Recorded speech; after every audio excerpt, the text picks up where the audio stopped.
Welcome to the Chattanooga Birds. Usually my videos are of birds around the Chattanooga area, but today we're way down in Georgia.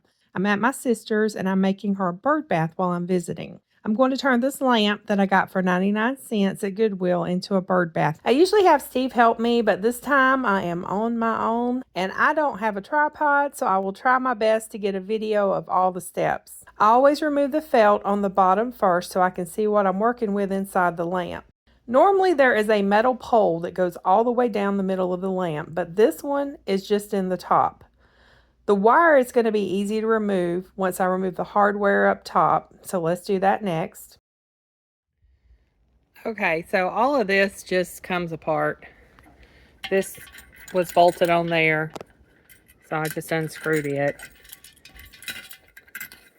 See, and that's where the pole is. So the pole is plastered in, so I'm just going to have to saw it off. The problem is I'm not home with all my tools, so we've got to go find some tools. I think I'll just go down to my dad's and see if he has what I'm looking for. Okay, so I have a saw, and I'm going to cut this as low as I can to the base of the lamp. All right, I got it cut off. I got it cut real low, so we're going to clean this up. Then we're going to glue the plant tray to it, and we're going to paint it.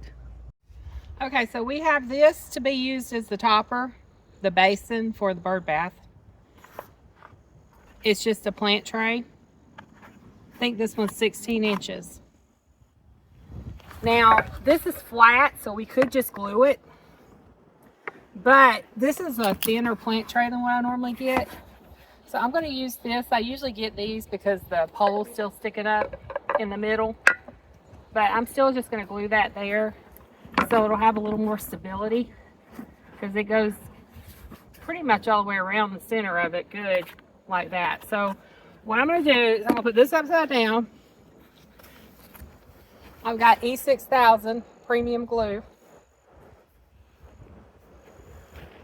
I'm going to glue, once I bust it open,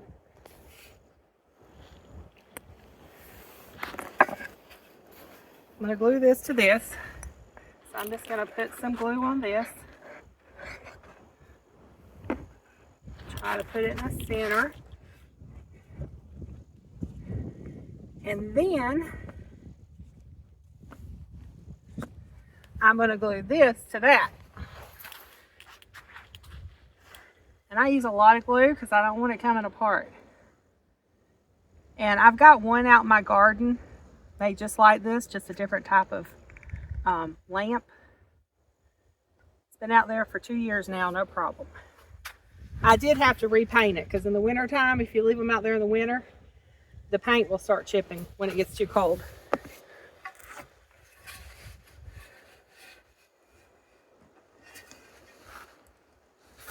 So I'm going to turn that upside down like this.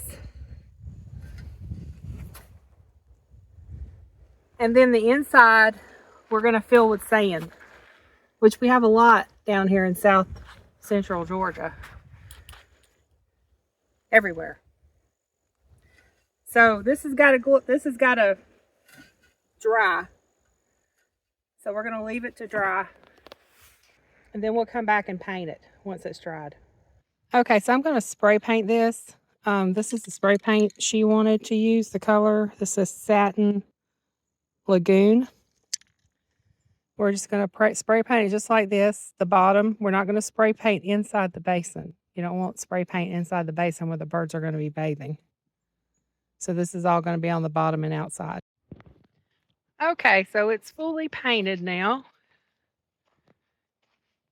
We're going to let it dry. Typically, when I fill it with sand, I plug it with concrete, but I don't have any concrete, so I'm going to find something else to plug it when we fill it with sand.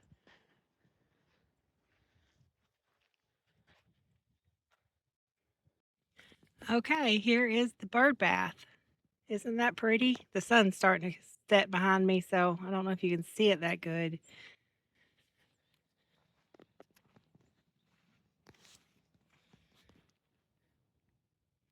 The only thing left to do is we got to fill the bottom with sand and plug it.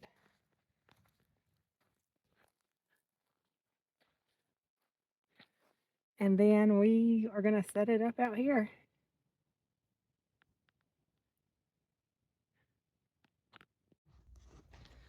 Okay, so this lamp is very heavy. We ended up using rock to fill the bottom, and we plugged it with a big rock. This isn't going anywhere. Now, I've made several lamp bird baths. You can look on my channel, Bobby Joe's, to see the other ones I've made. I'm trying to put all of my bird-related videos on the Chattanooga Birds channel from here on out, so I can have my cooking videos and my bird videos separate. I've tried several different types of lamps, but these larger, heavier made lamps make better bird baths than the smaller, thinner ones. The thinner ones may look more decorative and pretty, but they get top heavy and they turn over easier. My advice is if you're looking for a lamp to turn into a bird bath, find the bulkiest, ugliest lamp you can find. You can also ask an employee if there are any lamps in the back that don't work that maybe they're getting ready to throw out. I may take my GoPro and tripod with me next time when I visit so I can set it up and get some video of birds bathing in it. You can look at my other video with a bath made just like this that the birds absolutely love on my other channel. I will link it in the video description. If you have any questions, leave me a comment or send me an email. Thanks so much for watching and happy birding.